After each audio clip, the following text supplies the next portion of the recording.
Welcome to the Cycling in Alignment podcast, an examination of cycling as a practice and dialogue about the integration of sport and right relationship to your life.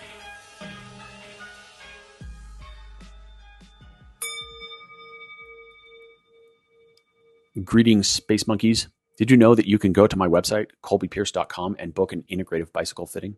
What is an integrative bicycle fitting, you ask? And why didn't you just call it a bike fit, Pierce? Well, allow me to explain. An integrative bicycle fitting is a unique product that achieves a high level of client understanding through examination of holistic movement patterns and systems throughout the body, including muscular, fascial, visceral, neurological, lymphatic, circulatory, respiratory, and limbic systems. These are understood in the context of how the dream, goal, or objective aligns life for the client's choices and habits. The environment, psyche, and drive will result in the current expression of athletic ability. This product was created to serve riders who have not found satisfactory results from conventional fitting methods. By taking time to understand an athlete on a level with more depth, we allow space for change in trajectory, which can bring about healing. Orthodox or conventional bike fitting looks at a rider through a biomechanical lens, understanding the athlete as a system of levers that applies power to the pedals and nothing more.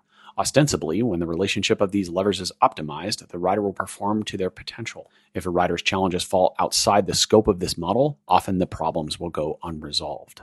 By attempting to solve all problems with only biomechanical tools, we are limiting the choices we have to bring the athlete to a higher state of health. We must expand our toolbox and widen the scope of our methods in order to serve the client more completely. Cycling is a battleground which will test you on every level if you go far enough. It will break you down to your nucleus and give you the opportunity to build yourself back up again. It can provide the landscape for your own hero's journey. The integrative bicycle fitting is designed to assist you in this process.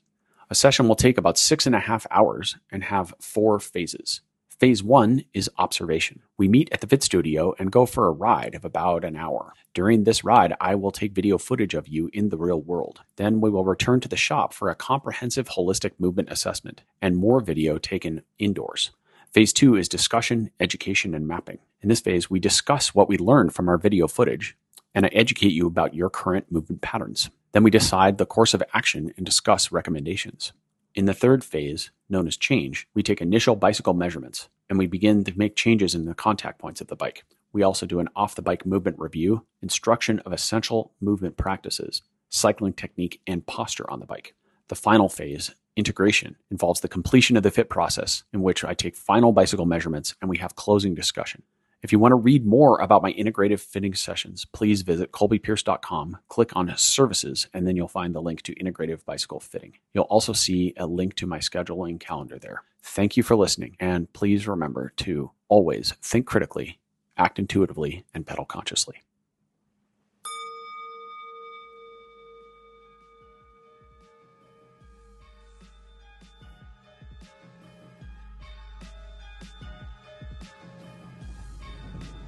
Hello there. Welcome to a podcast about sound and the Steamboat Redux, Steamboat Postscript.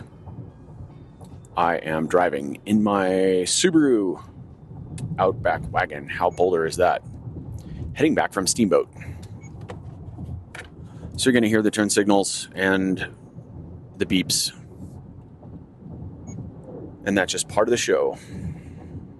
On the way here, I recorded some thoughts about sound and music and the relationship we have with these modalities. And I just listened to some of it, and I'm going to take a stab at a do-over, which sometimes is the right thing to do. And I'll share some thoughts on Steamboat, because I had a very interesting experience there. 40 years of bike racing, and I'm still learning stuff. So that's worth sharing, I think. I had 3 brand new, novel experiences. New to me. And the longer I do this, the more I'm convinced that the universe will land these lessons on my plate, serve them on my plate, so that I can have a better understanding of what it's like for my clients to experience these same events. And hopefully then I can share some wisdom or offer them some solutions or ways to negotiate these experiences. So I'll get to that, but I'd like to talk about music and sound first.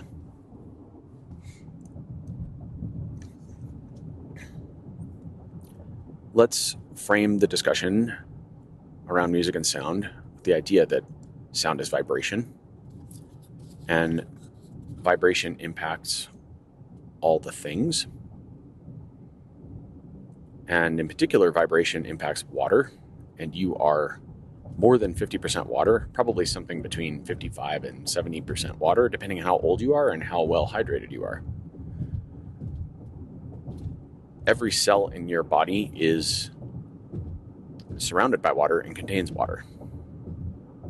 And water is a transmitter of information and energy. It's very receptive to vibration, and music and sound are vibration. So I would submit to you that the sounds and music you expose yourself to will influence your energy state. And this is, I think, an interesting idea.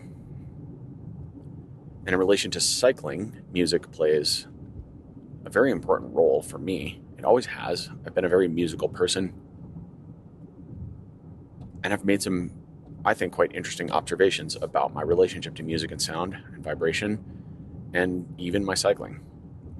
So I want to share those with you. And if you've had similar experiences, maybe you can hit me back and share them with me. The best way to do that is make a comment on my Instagram. I think that's a good way to do it. So let us proceed. I want to give you some context and walk you through my own musical journey, my own musical evolution. When I was a kid, my dad also was quite musically oriented. He played the piano. He was an astrogeophysicist, so very science-minded, and he played an album for me when I was quite young that was ingrained in my psyche. It was by a super obtuse band that I'm pretty sure no one on this entire podcast, any of my listeners, will have ever heard of. So if you've heard of this or you know it, you definitely need to send me a message, just because. The group was called Geodesium, and they had several albums. I don't actually remember the title of the album, to be honest. They probably had 3 or 4 albums, I think. I would liken it to Kraftwerk, like synth pop, but with no vocals. Weird stuff. He also introduced me to an album by the composer Holst called The Planets. And it had different tracks that were titled after different planets, like Saturn and Jupiter and things like that. And those 2 albums live in my mind, somewhere deep in my psyche. And if you played the first 3 notes of any song, the entire rest of the song could be played in my head. I would dare say flawlessly. It's just like my own Akashic record inside my skull. For those of you who don't really know what an Akashic record is, it's the idea that every single thing we do is recorded. Not in any Christian sense to be played back and for you to be judged by. However, it is known and potentially witnessed by other energies, beings, creatures, whatever. All the actions you have ever taken, even when you're in the middle of a field and you can't see another human for 1,000 miles and you step on a mouse or an ant, or you sing a song or gaze at a flower. Pretty obtuse examples, but I'm pretty much high from my bike race yesterday, by the way, so there's that. And I'm also driving out of Steamboat right now, and it's pretty gorgeous out, so there's some of the influence from my mind movies. I'm gazing on this serpentine road as I drive through this valley. It's pretty stunning. Colorado is an insane playground, and Steamboat is really a gorgeous place. So if you've never been and you want to come do a wickedly cool gravel race, I can't recommend Steamboat enough. It's just a really positive experience, aside from one small detail. I'll get to that later. So when we're thinking about sound and how it impacts us, we have to understand that vibrations will influence not only our neurotransmitter states, or responses is maybe a better word, but our hormonal state and potentially our energy state. So when my dad played these records for me when I was young, I don't know what they did to my kid body. I think largely they were positive.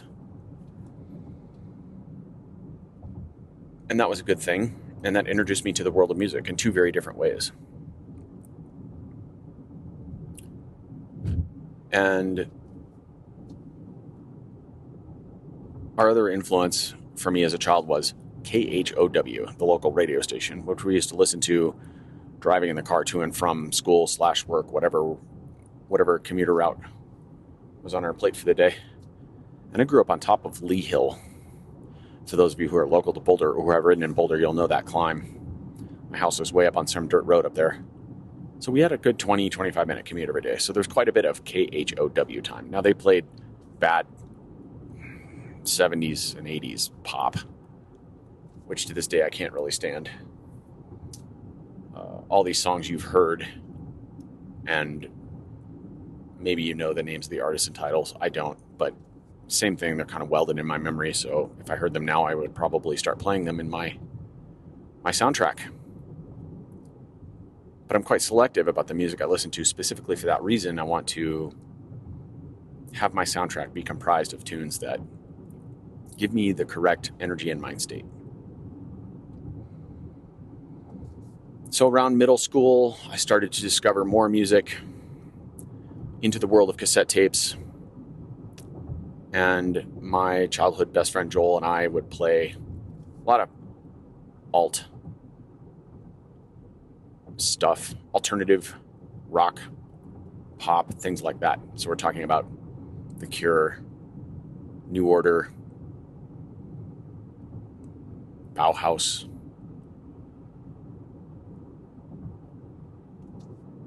and then things evolved. I was a huge Cure fan. Depeche Mode was another big one. Joel was more into the church than I was.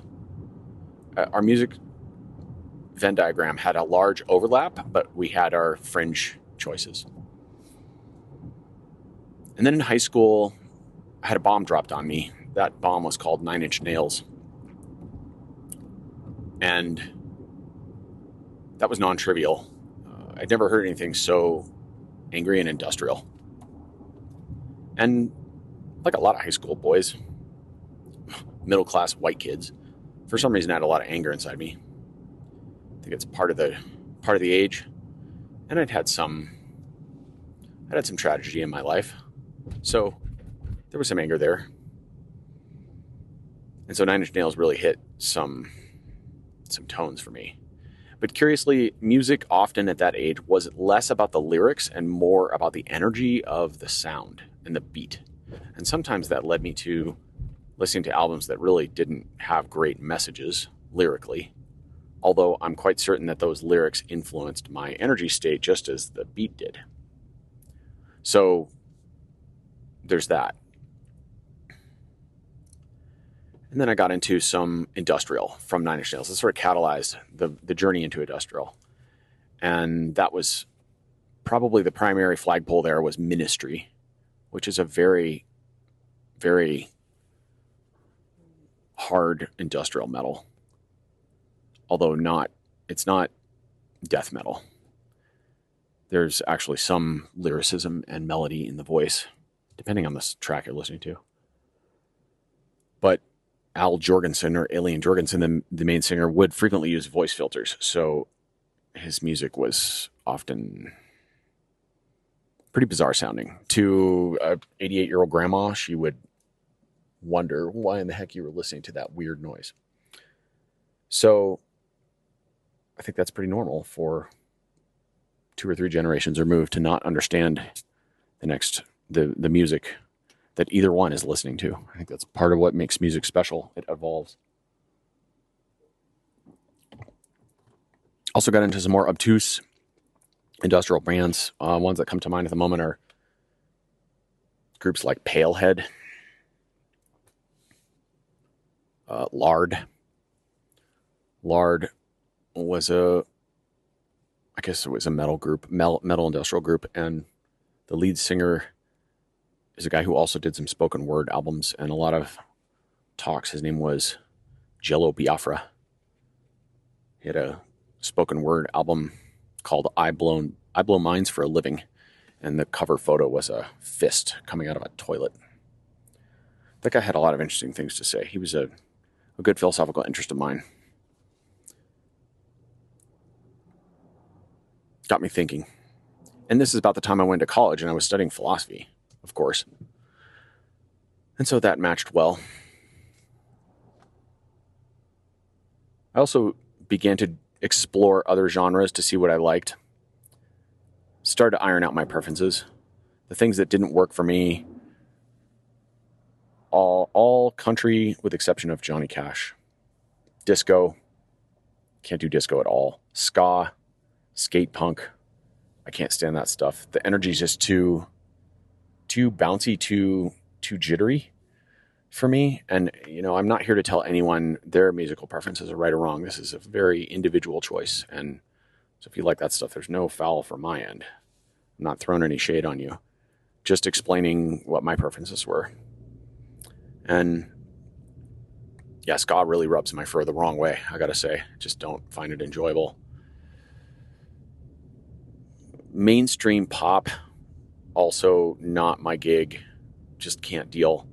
And American rock. I know this is extremely unpatriotic and probably a minority opinion, but I can't stand, Bruce Springsteen or anything that's close to that. Just drives me insane. Now, one shade more alt than that, and I can get into it, or I did. Bands like REM and U2. That was the more mainstream stuff that I would listen to in high school and early college. Although U2 was interesting for me because I went through a heavy U2 stage in high school. And I embraced all their albums and listened to them nonstop for probably 2 or 3 years. And then one day I just woke up and the sound was old for me. And I put it away and I never looked back. And some other groups fit into that category, whereas it's like you could draw a line down all music. There's some that you can come back to years later and the music will instantly transport you to that period of your life. Maybe they're good memories, maybe they're bad memories, maybe it's a relationship, maybe it's a time, a bike race, whatever. But then there are other times where you just have no interest. And it's not necessarily, for me, because the music is associated with bad memories. I mean, I listened to U2 for at least 2 years straight, pretty much. But I just grew out of it. So it's an interesting thing about music. And I do believe that music brings us to a certain neurotransmitter state.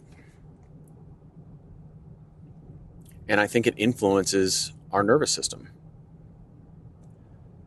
It also does elicit hormonal responses. So neurotransmitters and hormones being coupled, as well as the state of your nervous system. We'll say the regulation of biological oscillators, right? So biological oscillators is the concept that we have, biological meaning live tissue, oscillators meaning a thing that ticks or pendulates, rhythmically moves. And so this would include digestion, breathing, heart rate, right? And there's a relationship between the ratio of breath and heart rate. I mean, this might sound super weird and out there, but think about it for a minute. When you get really scared, what does your breath rate do? What does your heart rate do? And when you're relaxed, what do your breath and heart rate do? Okay. And so there's probably a ratio there, a mathematical ratio. In fact, people have studied this. If you're curious to know more, look up Heart Math Institute as one example. And so we understand that these two things there's some coupling. But just as anything can be harmonious, it can also, of course, be in disharmony. And I would suggest that music can bring us into a more cohesive or coherent state, it can also bring us away from a coherent state. So the relevant question is, are you listening to some music that is actually dysregulating your nervous system? However, you listen to it continuously or in an ongoing way, you have an ongoing relationship with it because you're addicted to the neurotransmitter hit you get from it. I think these things are possible. In fact, I'm certain that that's been the case with me. So I began to notice, I discovered bike racing at the age of 15. I discovered around that time that, I was already well immersed in the world of music, but I began to, of course, listen to music while I was riding. And back then we didn't have Spotify, so, going to figure out what music you want to listen to was a lot more involved. And carrying cassette tapes in a jersey pocket is challenging because they take up a lot of room. So that gave me the excuse to buy the first mini disc player, which took up less room and was the new solution. And then, of course, it all got digitized, and that was obsolete. Went the way of the VHS tape, perhaps. And good riddance, because mini disc players were actually wrought with problems. They were probably a technology that was released to the public before it was really perfected, because you're carrying around a portable drive that is an optical laser reading off a disc, and the chances of that skipping are pretty high, actually. So I had a lot of management of technological difficulties with my expensive toys. But that's how I lived for a while. This is around the early 2000s, I think, is this era. But I began to notice the correlation between music I was listening to and performance on the bike. And so then we enter the world of selection of music to elicit a state. So on interval days, we begin to listen to Ministry or something harder, 9 Inch Nails.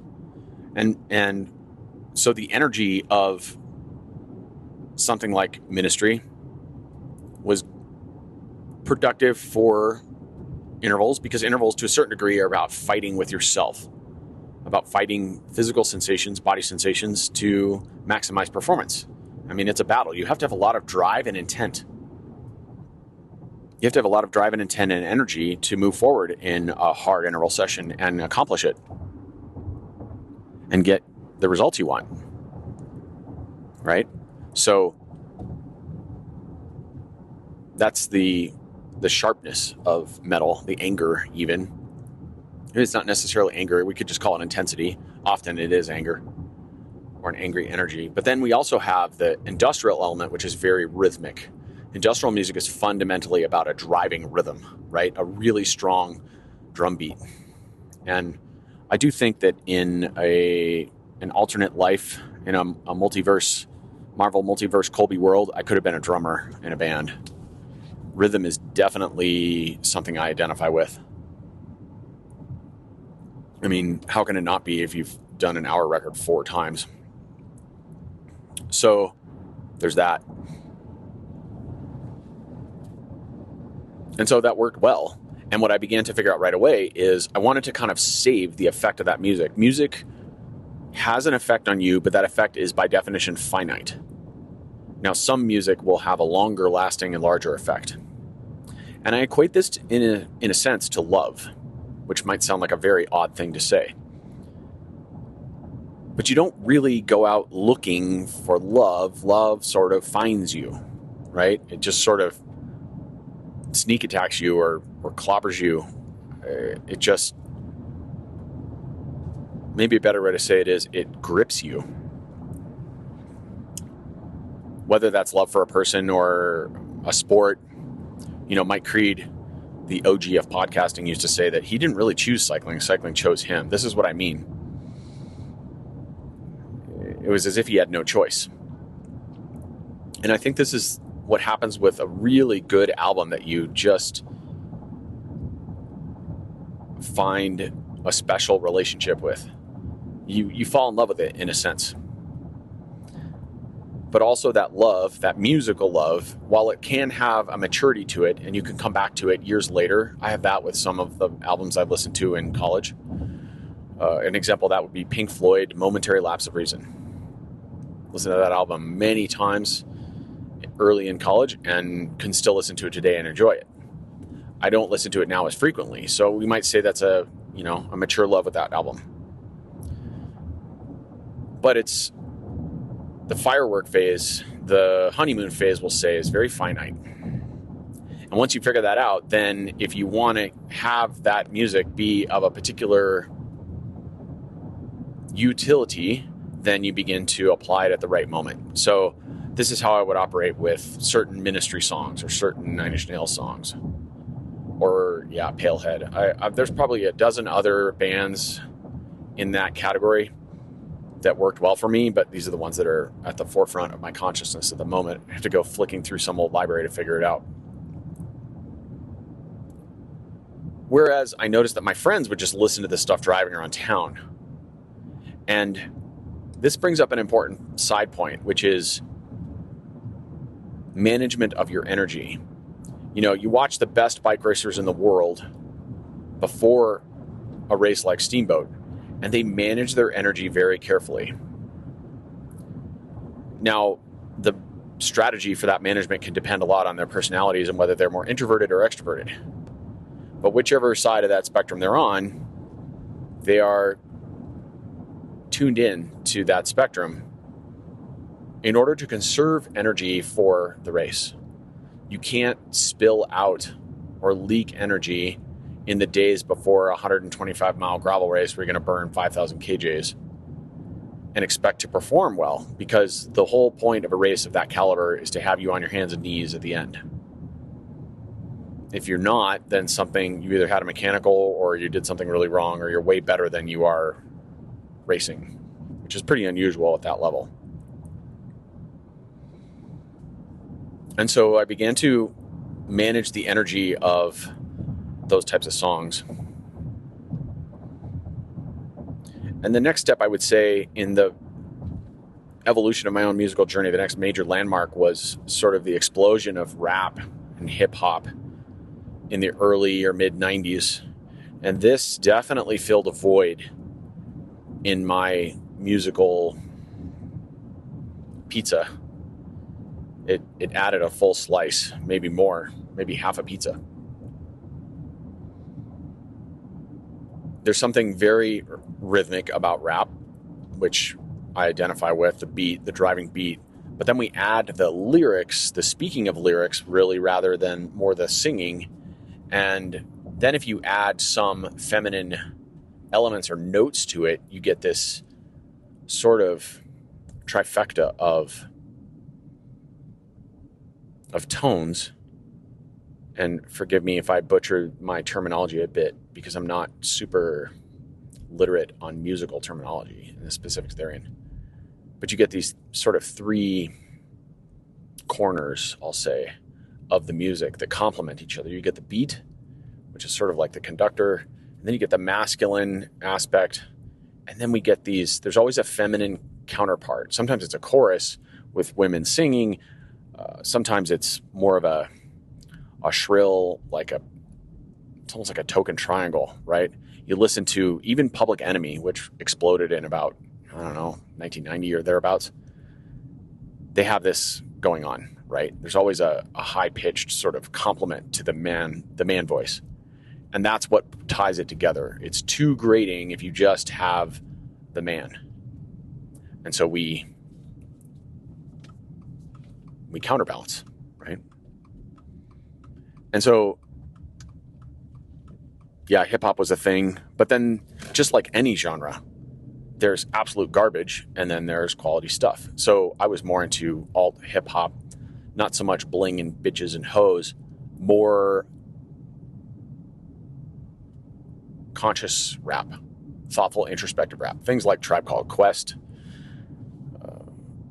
pretty underground hip-hop artists such as Jeru the Damaja. That guy was amazing. I spent hours memorizing his lyrics at one point. swim through a sea of razor blades and not get cut. That guy had brilliant lyrics and really good philosophical rap is how I would describe it. That's the stuff that really drew me in, but there wasn't a lot of it, at least not that I could find. And finding music back then was hard. Again, it didn't have Spotify. This was mini disc land or tape cassette land. So I would go to my local record store, which at the time was called Albums on the Hill, and speak to my helpful owner, salesman, Andy. And I would tell him, hey man, I really like the new David Bowie. Earthling, that was a good album. Went through a heavy Earthling phase. And even traditional David Bowie was a bit much for me then. Now I can appreciate it. It's timeless. But Earthling was a great album, and I love that, and I wanted more of that. So I would ask Andy, hey, what do you have that's like this new David Bowie? And he would sort of scour his own mental catalog and offer me some suggestions, and frequently he would let me listen to it in the store on the CD player with headphones before I purchased the album, which was pretty cool. It's like your preview. And that guidance was invaluable to me at that time, because otherwise you were just flipping through, looking at album covers that looked cool and guessing what you might like. It was like buying saddles, right? I mean, it's a cool looking saddle, but until you sit on it, you don't know if it feels like a pile of screwdrivers or a perfect lazy boy. And so I really appreciated his guidance there. Now you've got Spotify and you can do, similar artists or tracks like this one, and the algorithm figures out which ones you've been listening to the most and gives you suggestions. And that allows you to expand your library very quickly, sometimes too quickly, because then you forget what you've added to your library and you have to go through and listen to it again. #modern problems. And so that's all good. Hip hop filled that void. Then I discovered, things like Eminem came on the scene, or artists such as Eminem. And he had some good stuff and he had some crap, just like everybody.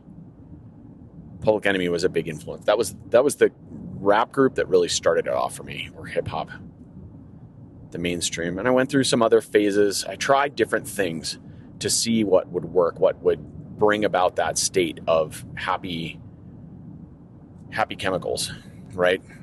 Help me upregulate my own internal pharmacy, which really is what we're doing every day, all day, whether we're drinking coffee, looking at hot chicks, drinking water, taking a nap, riding a bike, listening to music. That's what we're doing. We are regulating our own internal pharmacy, or attempting to. And there are ways to regulate it that are sustainable and are health-giving, driving a vital life force. And there are ways to screw that up and get it way off track. And just like any chemical addiction, whether it's endogenous or exogenous, that is internally sourced or externally sourced, when you overdo it, it don't work no more. This is the pendulum of balance. So when we keep this principle in mind, this natural law in mind, it's very constructive, because we recognize that too much of anything won't give you the results you want. And you have a new experience, a new discovery, whether that's, sex or mushrooms or bike riding or music. And it's human nature to say, that was amazing. I want more of that. And often if you continue and continue and continue to try to find more of the same thing, the result is it doesn't work as well. There's kind of a magic formula there, right? And so it's the interesting thing about life. It just relentlessly brings you back to balance. Let's see how much fuel we have. Oh, good. We have about 1/3 of a tank of fuel. This will necessitate a stop. And so my music explorations went into various corners. I found some bad hip hop. Went through a very brief Guns N' Roses Def Leppard stage and realized that stuff just did not work for me. Glam metal, that whole genre is garbage, which isn't really the rule, but I think they set the precedent there. And, I tried some other random things. discovered that I really can't stand The Offspring, one of my least favorite bands of all times. So be it.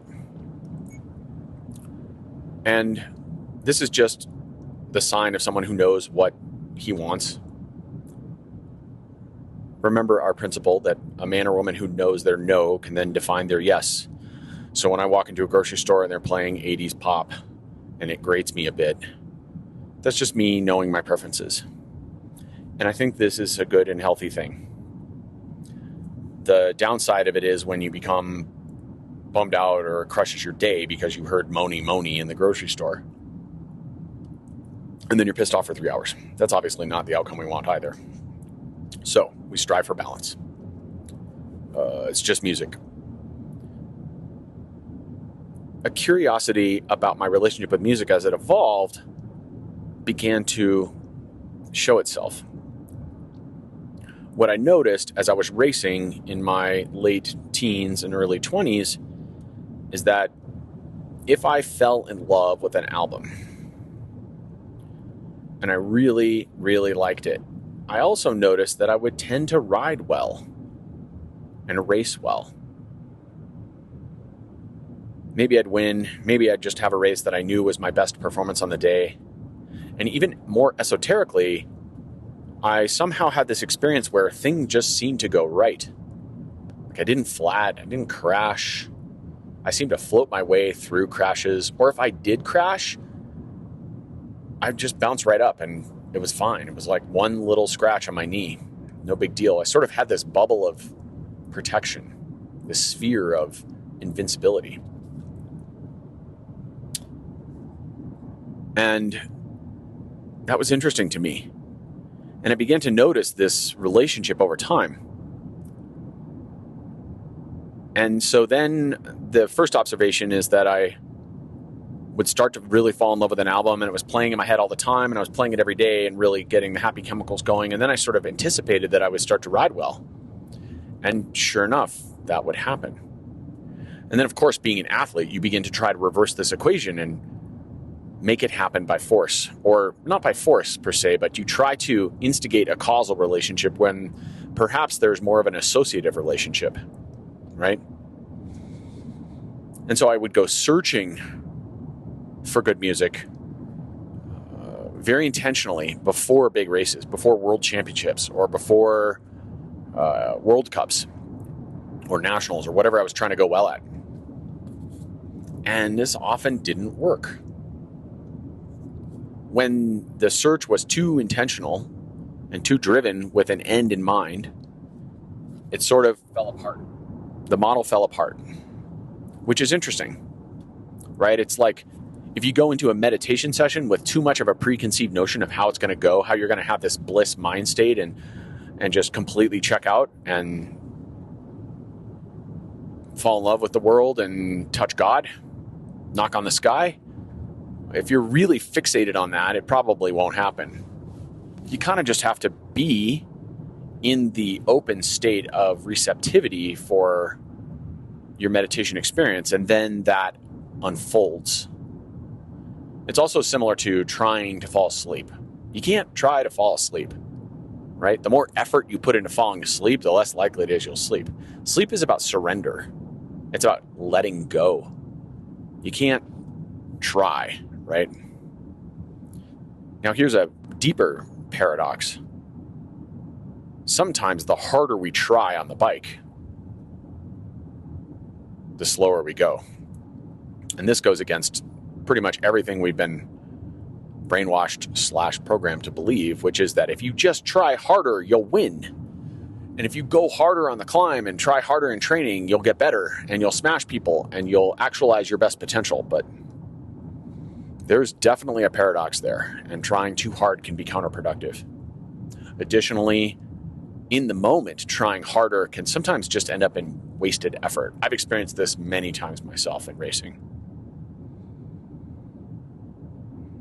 One clear example I'll briefly give you is racing the National Cyclocross Championships in Boulder at Valmont Park. I'm going to say this was 2011, 12, somewhere in there. I don't remember the year. And and I was racing single speed. I raced the single speed race and the masters race, and I think I'm remembering the single speed race. I was in the lead group of 5, I'll say. I don't remember who was in the group with me, except that I do remember Brady Capias was there. And the course conditions were properly legit. It had snowed over the weekend, and I think we were in the first day. Single speed was probably Wednesday or something, or Thursday.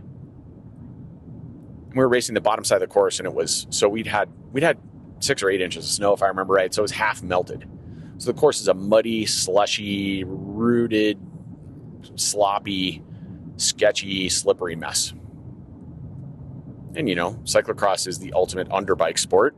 That's the whole point. You're on 33s, 33 millimeter wide tubulars with all kinds of pokey bits on the treads. And I'm, in the race doing my thing, and the group is established and we're racing. And then at one point I'm like, all right, I'm going to go to the front and blow this group apart and see what I can do. And I had been following the other riders through the group relatively smoothly, negotiating the technical aspects of the sport. The 5 of us were pretty much going the same speed. And I got to the front and I just hit it. And all that happened was I made more mistakes. I went no faster. And this was a great example of this principle, because I tried harder and the result was not more speed, it was more error. And this is highlighted by the fact that cyclocross is a sport where your errors are magnified or easily seen by yourself and others, because you hit it coming out of a corner and you're a little sloppy in your balance or your power production and the bike goes sideways instead of forwards. Or you enter a corner with a little too much speed, and instead of gracefully putting your wheel into the muddy, snowy trough and sailing around the corner, you miss the trough by 5 millimeters, and then you're sliding and fishtailing or riding in the slush and the deep stuff, and then having to apply more power to not lose speed or losing places, etc. And so nothing happened. I just kind of went no faster and made a bunch of errors. It really didn't work at all. It was quite interesting. I don't even remember what place I got in that race, to be honest. Man, I've been racing this sport a long time. I'm pretty sure I was top 5. Anyway. So we're thinking about this causal relationship, or rather associative relationship, between performance and music, and trying to reverse the flow, trying to intentionally select tracks that elicit or cultivate a good response. And I tried this many times and it just kind of didn't work. When I went and found a song and was like, this is a good song, this has all the basic requirements for a good song. It's sort of like if you're dating someone and you went down a checklist of like, well, they have to have brown hair and, a chiseled chin and I'm thinking like, I'm imagining myself as a woman right now, and, broad shoulders, and they have to be a good dresser, and, they gotta have clean teeth at least, not yellow, and they have to at least be middle class, and they've got to make me laugh and, have a good job and be a good provider. I'm just making up a list for the sake of example. And then you find a man who checks all those boxes, and you go on a date with him, and it's like, there's just no spark there. There's no chemistry at all. It's like, this guy's a toolbox. Like, yeah, he made me laugh, but there's a lot missing, right? There's something critical missing. And maybe I can't even name what it is. That's what love really is all about, is the undefined. That which cannot be weighed or measured. That's what makes it magic. That's what defeats the entire principle of the mindset of scientific belief systems, which is like, if I can't weigh it or measure it, it must not be true. Well, let me ask you, Mr. Materialist, do you love your wife? Oh, you do? That's interesting. How much do you love her? Show me the proof that you love her, because I don't believe you. Where's your double-blind, placebo-controlled study on this? That one usually throws them for a loop. But we live in a world where there is so much that cannot be weighed or measured. In fact, that is all the substance. This is all the truest substance of the universe. Substantive. That's the word I was going for. This is the shit that matters. The stuff that cannot be weighed or measured. not whether your derailleur is 245 grams or 249. This is correct. The real fabric of life are things that cannot be weighed and measured. You're welcome. So we try to find a song. It checks all the points. I listened to it relentlessly for 2 weeks with an attempt to integrate it into my psyche and have it produce this magical moment on race day. And that doesn't happen. But then a month later, a new album comes across my consciousness and poof, suddenly I'm enjoying it and it's eliciting all the states. It is cultivating a mind state that is happy, productive, focused, relaxed, but also moving with intent. And then success comes. It's a very interesting relationship.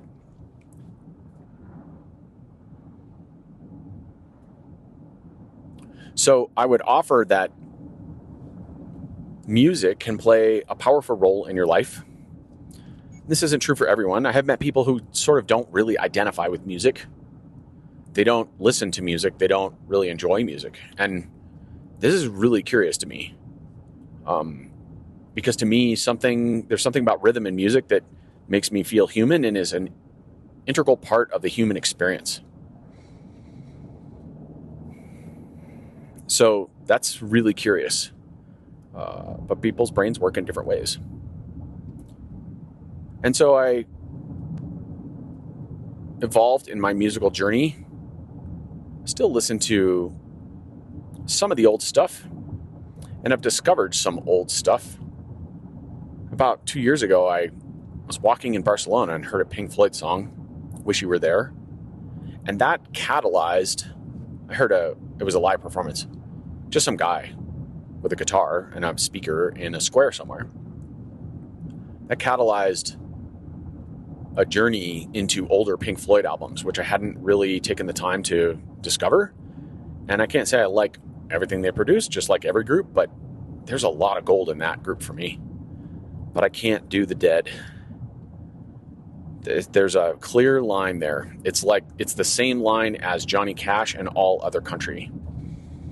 In the world of that genre of, we'll say, jam bands, the Dead there's a clear demarcation between the Dead and Pink Floyd. And I don't know what makes that line, but I can feel it. Again, to state the point, I'm not here to tell anyone their musical preferences are wrong or incorrect or bad. I'm just simply stating my preferences, or my preferences rather. This is chocolate and vanilla. It's just what works for you and the sum total energy of your psyche and your vibrational state. I will say, though, that people who listen to, I'll say, death metal all the time, I think this is most likely an example of a very dysregulated nervous system. And that dysregulation is probably being propagated or continued by the ongoing exposure to those wavelengths, vibrations. Because there's no harmony in true, actual death metal. It's just screaming into a microphone and bashing shit. And that is not, it's not in harmony with any living organism. There's nothing in nature that lives like that. You could make the argument that when a bear attacks another bear to kill it for territorial reasons, the death metal is some sort of parallel or reflection of that. I would agree with that, but probably 98% of a bear's life is not exist in that state. So when we're humans and we use our technology to leverage that mind state for 3 hours a day or, several hours at a concert, what is that doing to your nervous system? It's sort of the equivalent of doing threshold work all the time, which, in case you didn't know, is not good for you. There's no threshold in nature, people. There's no natural demand for us to run up the side of a mountain for an hour as hard as we can. If you're being chased by a bear, you're going to run for about 30 seconds, and either he's going to lose interest, or you're going to find a way to jump off a waterfall, or you're going to get caught. Bears run really fast. 30 seconds is generous. There's no other situation. Even if a neighboring tribe attacks your tribe and you live in our hypothetical tribal world of 70 people, there's no 1 hour battle in that situation. We're talking 4, 8 minutes, 12 tops. And either you guys won or they did. Right? So there's a nugget for you. Threshold isn't really good for your nervous system or your body. Chew on that for a while, Andy Coggin. So we have to recognize our own habits and the music we select if we want to optimize our health. And we can use music as a tool for enjoyment, but also to elicit a certain state of focus. As my own musical journey evolved, I began to discover more rhythmic and tribal tracks and sounds. One of the alt groups that came out of the 80s that I quite enjoy to this day still, a bit timeless for me, is Love and Rockets. And they have some very rhythmic tracks that are sort of meditative. Ministry has a few tracks that are also quite meditative and rhythmic. And this is powerful stuff for long efforts on the bike, long tempos, maybe your occasional long threshold. You know how I feel about threshold. I just said so, but I do train threshold from time to time, but I think it's a bit like salt in the recipe of your soup. Threshold is salt. That is, you need a little bit to tie the recipe together. We need a little threshold in our training program to tie everything together, but too much will quickly ruin the entire recipe. This is my parallel for threshold training. I'm not a threshold junkie. I don't apply a lot of threshold to my riders. I think it's caustic to your nervous system and to your oxidative system. So we use it sparingly. Now, whether that's right or wrong, that's a general philosophy, and I think there are exceptions. I think there's some athletes who are particularly robust and can handle a fair amount of it. And usually those athletes are quite good. However, I think most of us don't handle a lot of it well, but we think that we should or can. And you know how I feel about the word should. One of my least favorite words. I'm not going to should all over someone else, as the saying goes. Another very rhythmic band that was a waypoint in my musical exploration, super obtuse. If you've ever heard of this or listened to it, I'd be impressed. It's called Fundamental. It's an African hybrid, tribal, rhythmic tech, sort of pop, but a lot of sampling of voices and harmonization of like chanting and that kind of thing. Really powerful, but also highly politicized. Fun space DA space mental. You have to dig a little bit on Spotify to find that because there's a lot of the word fundamental in different tracks and groups. Maybe if I get my workload managed in the next day or two, I'll put together a playlist for you guys on Spotify of my favorite tracks. How 80s girlfriend is that shit? You can check it out and decide for yourself if you like any of my suggestions. And if you don't, that's okay. No harm, no foul. No offense taken. He's just a grunt. No offense. None taken. I think we should take off and nuke the site from space. It's the only way to be sure. I'll let you decide what movie that's from. So, in the last 5 years, we've had the expansion of a new genre. And this genre is conscious hip-hop or conscious rap. And I would say 85, 90% of what I listen to falls in this category now. And this is a beautiful thing. It's really the fusion of what I've been looking for in my music for years. It's rhythmic, it's masculine, but the lyrics have content that is stuff I want to listen to and want to reinforce in my psyche. These guys are talking about meditation and mushroom journeys and third eyes and closing eyes and commencing a star, right? That's actually an old Jeru line. But it's really quite powerful. And it's music that I enjoy extensively. So I'll definitely put in my playlist the songs that help me along for this weekend at Steamboat. And Steamboat was a great race for a lot of reasons. Learned a lot of things, like I said. Maybe I'll break this episode into two so that we can have a Steamboat Redux and a Spotify music episode. But to give you a few teasers, some of the artists I've been listening to recently in this conscious hip-hop genre are one called Anahata Beat Speaker. That's Anahata Beat Speaker. That guy's really smart. Another one is called Spectrum. That's SPXTRM.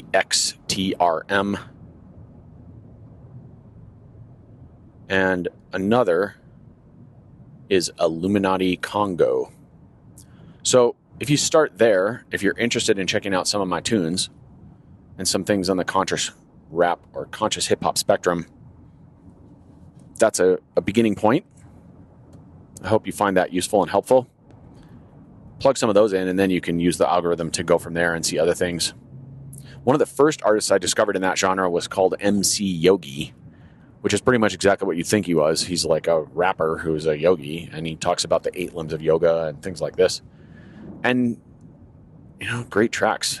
Some of the earlier pivot points into that world were Mac Lethal, who's thoughtful and introspective, has some weird stuff.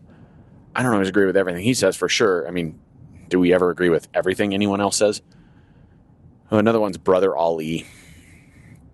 These are some of the examples of hip-hop/rap artists that I find to be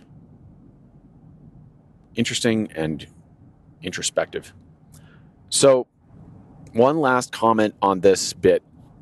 I know I've had this discussion a little before or in previous episodes of my podcast. And the conversation is really about whether you should ride with headphones. I've been thinking about this in an ongoing way, and maybe you heard my recent episode with Michael O'Brien, who talked about his tragic accident where he got hit by an SUV. And you're thinking, no one should ride with headphones. This is not a good thing. And I will point out to you that Brian was probably going at 30K an hour, 18 miles an hour, and the SUV was going about 40, and he got hit head on. So combined speed of, we'll say, 58, 60 miles an hour, obviously non-trivial. Brian went through his windshield. He talks all about this on our podcast. And that led to a healing journey that has enabled him to share a lot of love and teach a lot of people a lot of things. So that's great. That's the gold in that experience. The medicine in that journey. And I'll point out that, Brian didn't say whether or not he was wearing headphones. I don't think he was. But the SUV came straight at him, and he was not able to get out of the way, even when he saw it for several seconds. So things happen really quickly. So let me ask you this. You're riding on the side of the road, and you've got headphones in. Does a car that's going to hit you versus one that's not going to hit you sound any different? Probably not. Now, you might imagine that someone's driving and they lose attention, and then they're aiming for you unintentionally. They're on a trajectory to impact you, and then they see you and they hit the brakes and lock it up. Okay, so you might hear that. Well, if somebody is going 40 or 50 or 60 miles an hour and they go into a full lockup, you're going to hear that whether or not you've got headphones in, A. B, what would you do if you heard a car locking up its brakes when you couldn't see it? There's no universe where you're going to turn around, see the car, and then jump out of the way, right? That's not what happens.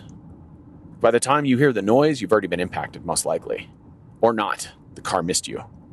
So I don't actually see an argument where riding with headphones makes you less safe. Now, I think what's happening is people are zoned out on their rides, and they put in headphones. They put in both left and right headphones. And then they get passed by a car and they get startled because they didn't hear the car. So 2 things I would offer. 1, ride with the right headphone in if you're riding in the United States and not the left one. Be aware of your environment. But also, it's more than that. You're on a road. What world are you in that you're surprised when you get passed by a car? It's really not any different than when you pass someone on a bike path and they're shocked that you passed them. Meaning they're a pedestrian and they're walking. And you ride by them and they're just stunned that suddenly there was a bike on this recreational pathway where there are bicycles all the time. And not only are they stunned, they're pissed off because it's your fault that they are stunned. This is incorrect. It is the walker's job and the cyclist's job to be aware of their surroundings. We all live on a planet with 8 billion people. People pass you all the time. So your job is to have awareness. And it's even more than that, I would offer.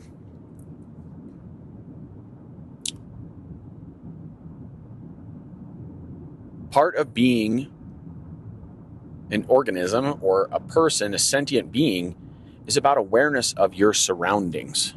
So this comes down to us being too insulated in modern life. We're used to driving at 80 miles an hour in a car where you can hear almost nothing. We're used to being in a 72-degree room. Our antennas have become dulled because we nuke our senses with hokas, which turn down the sensory organ of the foot, the volume on the sensory input of the foot. We destroy our taste buds with triple jalapeno guacamole fire sauce, bacon, cheddar, onion bombs.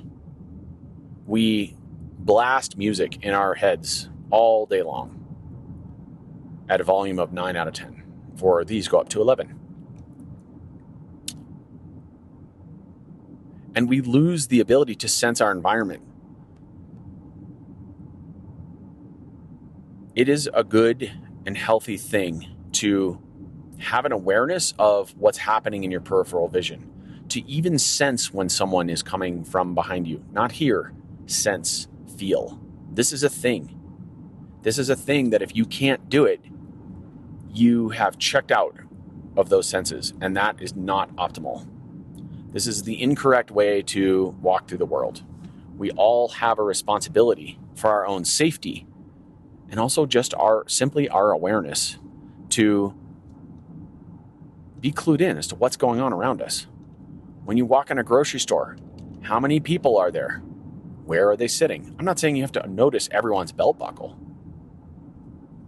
but when you walk through the world with your energy system simultaneously active and also centered and with an intent of protection, then surprises don't spring upon you. So if you are easily startled, even in your own home sometimes by your own cat or your spouse, this is an indicator that your senses are simultaneously hyperactive. Your nervous system is probably a bit overreactive, but at the same time, it's not getting the information that it needs, or you are not getting the information you need. I'll say it that way, because the nervous system is not separate from you. It's not some otherworldly cosmic organism that inhabits your spine. It is you. And so this means that you need to nourish it. The nervous system works best with the right amount of information. And if you're easily startled, you're not giving it enough information. It's looking for information, and then when it finds it, it overreacts. That is not proper balance. On the other hand, people who are hypersensitive become introverts because they're not regulating the nervous system properly. They're inputting too much information or too much stimulus, more than they can handle, and it becomes stressful. We've all had experiences like this. I've had it in busy places, airports and such. I think it's a thing that happens. and you just shut down. You begin to dull the senses on purpose because you don't want that input, right? So I'm just offering a little bit of thought on how we regulate our relationship to other people. And what I don't really like is when we as cyclists are so angry with walkers when they're on paths, even though we whistle or ding our bell or say good morning, and they still don't hear us because they've got their headphones in, or maybe they don't even, and they're just clueless clowns, and they get mad at us. Hey, and on your left would be nice. I did that, blah, blah, blah. Oldest conversation in the world of cycling, right? And so we're pissed off at them, but then at times we do the same thing when we're walking. Or we do the same thing when we're riding our bikes, and we get passed by a car. And we blame it on headphones. So I'm not telling you to ride with headphones or not. What I'm saying is, I think just as the argument that we shouldn't kill living things is a poor argument for vegetarianism, because let me let you in a little secret. Plants are alive too. So if you're worried about ending life force to live, then you're barking up the wrong tree. You're just arbitrarily drawing lines to make yourself feel good. I'm not telling people to eat meat either, by the way. I'm confounding my argument now. But living is an act of consumption. That's a fact. So you have to take life force to cultivate life force, unless you're a breatharian, which I'm not convinced is a real thing yet, but apparently there are people who think that they are. So that's amazing. So my point is, just as it is nonsensical to argue that life force is incorrectly taken from a living animal, but not incorrectly taken from a plant, I would offer that it is incorrect for us to become upset at someone who yells at us when we pass them on the bike path, but then ourselves become startled when we're driving on the highway. This doesn't make sense. We have to regulate our nervous system and have an understanding of our surroundings. That's all I'm offering. I hope that's helpful. And I hope this conversation around sound and music was helpful. I will record a Steamboat Redux after this. And since I went for an hour here, we'll decide if it's going to be all one episode or not. But in any case, thank you for listening to the Cycling and Alignment podcast. As always, I appreciate your contributions. It's very helpful to me. It is expensive to run this show, and so you are helping me out when you offer a contribution and ensuring the future of this project. Pedal consciously, act intuitively, and think critically. Those are my parting thoughts. Good day, sir. Good day, ma'am. Hello there, Cycling and Alignment listeners. I'd like to take a brief moment to speak to you about the podcast. As of this recording, I'm well over 125 episodes in, and this has been a multi-year project. And I'd like to say that I'm very grateful for the opportunity to have this podcast.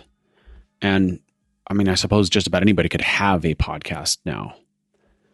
But what I have is an opportunity to really educate people about the things that I've learned, and have amazing discussions with so many guests on my pod. And I've got so many more episodes planned in the future.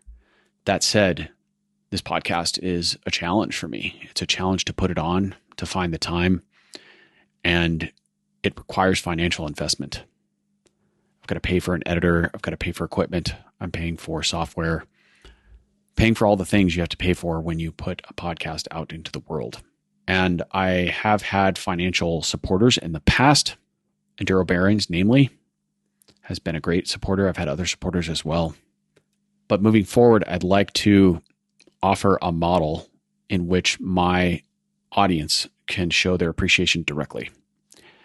After a great amount of consideration and consternation on this topic, I've come to have a model in my mind. The model's really simple.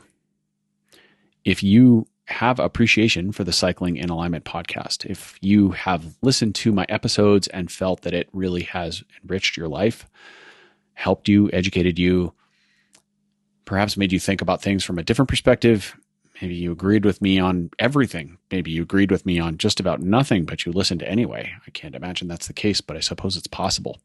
Maybe you agree with about 89% of what I say, and the other 11% of the time you think I am batshit crazy.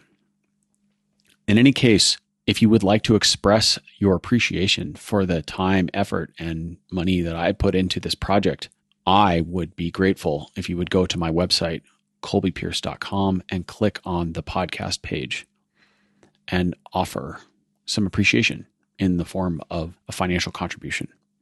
This will help me offset the cost of this podcast. I may have other financial contributors in the future. This isn't a closed model by any means, but I do need to find a way to monetize this podcast. I've considered platforms like Patreon and others, but they seem convoluted and complicated. I don't really want to go to a paywall system. I really want to just offer content and teach, educate, discuss, philosophize, have great dialogue with the guests that I'm honored to have on my show.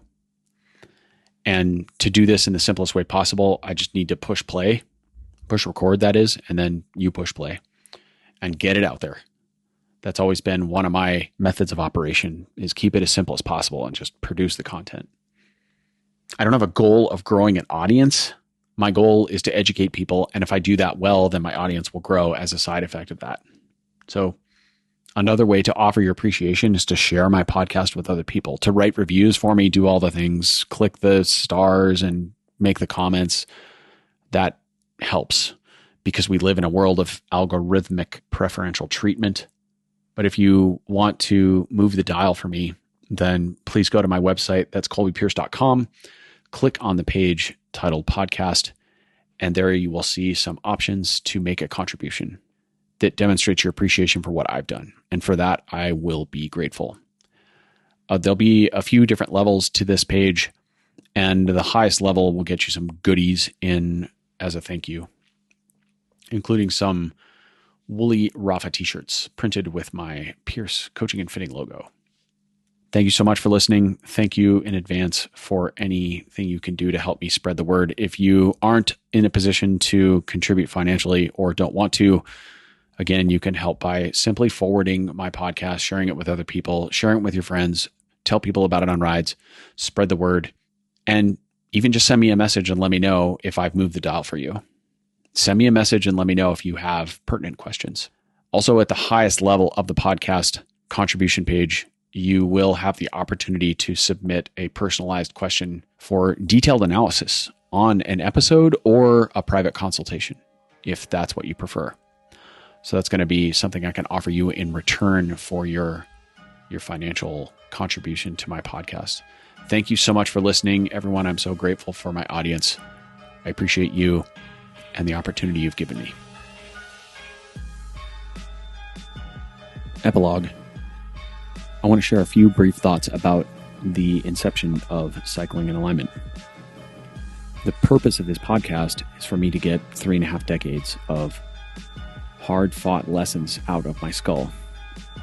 Some of them through my own research and reading. Some of them I've been taught through mentors and colleagues, other riders, other racers. A lot of it, a massive amount of it, was simply trial and error through my own stubborn methods. And that has amassed a certain amount of experience and knowledge, understanding.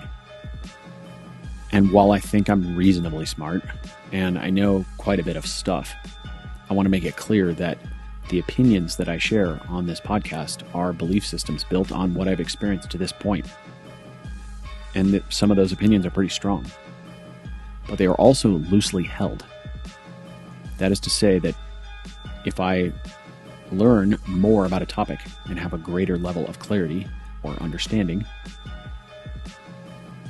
then my old belief systems will be abandoned and I will now operate under that newfound knowledge. So I'm not here to tell people all the things that I know. I'm here to explain what I've learned to this point. And there's a big difference. Also, that is the intent when I discuss things on the pod with guests, is to learn from them and have a discourse. Because if we can't have a discourse as adults, then we've lost one of the basic tenets of modern society, even if we disagree. we ought to be able to, in most cases, shake hands and walk away. Because after all, this is sport we're talking about, and while sport is training for life, it's nothing to get too upset over. The purpose of the podcast is to help me help other people, and specifically to help them actualize their highest potential by illuminating a path that enables alignment with their truth, their intent, and their coherence. That's really the end goal. So I'm grateful for your listening. My intent is also not, to be clear, to gain an audience or become popular or gain social status in any way. I don't care about that stuff. That said, if you feel an episode that you have heard will help someone you know, please share it with them. That helps us reach the end goal, which is to help more people. Thank you for listening. I'm grateful for your time and attention. Blessings.